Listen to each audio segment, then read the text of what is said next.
संकट के समय में जब शब्द अक्सर कम पड़ जाते हैं, नेतृत्व को कार्रवाई से मापा जाता है और त्रिपुरा में वह कार्रवाई किसी भी अभियान के वादे से अधिक जोर से बोलने लगी है। नव निर्वाचित एमडीसी धनंजय त्रिपुरा, जिन्होंने अपने चुनाव अभियान के दौरान जन कल्याण के लिए अटूट प्रतिबद्धता का वादा किया था, ने उस वादे को वास्तविकता में बदलने में कोई समय बर्बाद नहीं किया है। शपथ लेने के तुरंत बाद उन्होंने सीधे हाल ही में राज्य के कुछ हिस्सों में आए चक्रवात से हुई तबाही के केंद्र में कदम रखा, जिससे अनगिनत परिवार बिखर गए और अपने जीवन को फिर से बनाने के लिए संघर्ष कर रहे थे। बोलखाली वीसी के तहत गंभीर रूप से प्रभावित प्रसन्न पारा गांव का दौरा करते हुए धनंजय त्रिपुरा अपने लोगों के दर्द के साथ आमने सामने खड़े थे, एक दूर के नेता के रूप में नहीं, बल्कि एक वर्तमान और उत्तरदायी प्रतिनिधि के रूप में।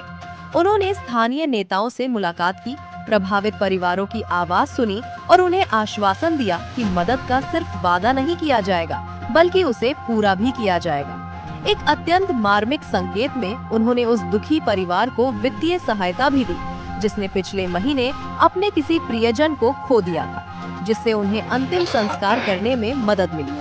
यह सिर्फ सहायता नहीं थी, ये एकजुटता, करुणा और एक अनुस्मारक थी कि सच्चा नेतृत्व अपने लोगों के साथ उनके सबसे कठिन समय में खड़ा है।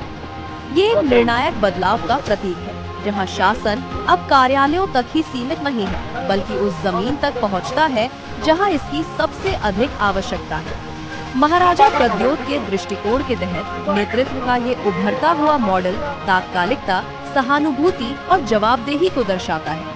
जैसे जैसे त्रिपुरा आगे बढ़ रहा है, ये क्षण एडीसी शासन में एक नए अध्याय की नींव रखता है, जो कार्रवाई में निहित है, लोगों द्वारा संचालित है और ग्रामीण जीवन को बदलने के लिए प्रतिबद्ध है। क्योंकि नेतृत्व वो नहीं है जो चुनाव के दौरान कहा जाता है, ये इस बारे में है कि तब क्या किया जाता है जब लोगों को इसकी सबसे अधिक आवश्यकता होती है।